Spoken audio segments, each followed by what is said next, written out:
réflexion qui a accaparé ma conscience aujourd'hui et qui m'a invité à écrire cet extrait porte sur l'une des épreuves les plus dures qui soient, à savoir la défaite face à un ennemi démoniaque. En effet, la défaite est déjà une épreuve avec son lot de dépression, de tristesse, de perte ou de remise en question. Mais quand celle-ci s'opère face à un ennemi démoniaque, alors par-dessus l'épreuve de la défaite, il y a l'épreuve de la torture. Car un démon, quand il est en position de force, mettra toujours en exergue sa nature psychopathique et usera par conséquent de celle-ci, c'est-à-dire la force, pour faire souffrir gratuitement ses victimes en position de faiblesse. Et franchement, je pense que c'est l'une des épreuves les plus difficiles qui soient dans ce bas monde.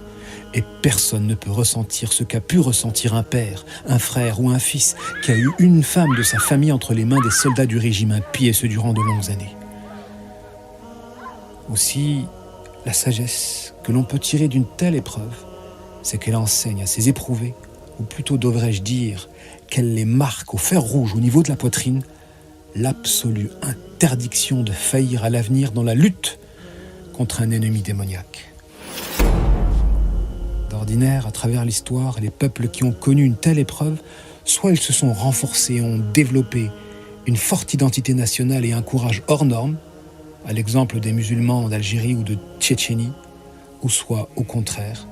ils se sont dépersonnalisés, à l'exemple des Indiens d'Amérique, jusqu'à sombrer dans l'alcool et la SDFRI. Si aujourd'hui les gens du Chem ont été éprouvés de la sorte, alors c'est sans aucun doute pour les préparer au défi suprême qu'est la reconquête de Jérusalem. Car cette reconquête ne se fera qu'avec des gens qui ne connaissent pas la défaite. J'ai parlé ici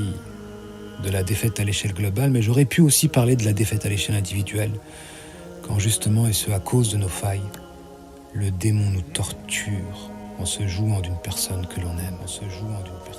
Alors ose te donner les moyens d'être victorieux face à ton qarine, afin de prouver que tu aimes vraiment les gens que tu aimes.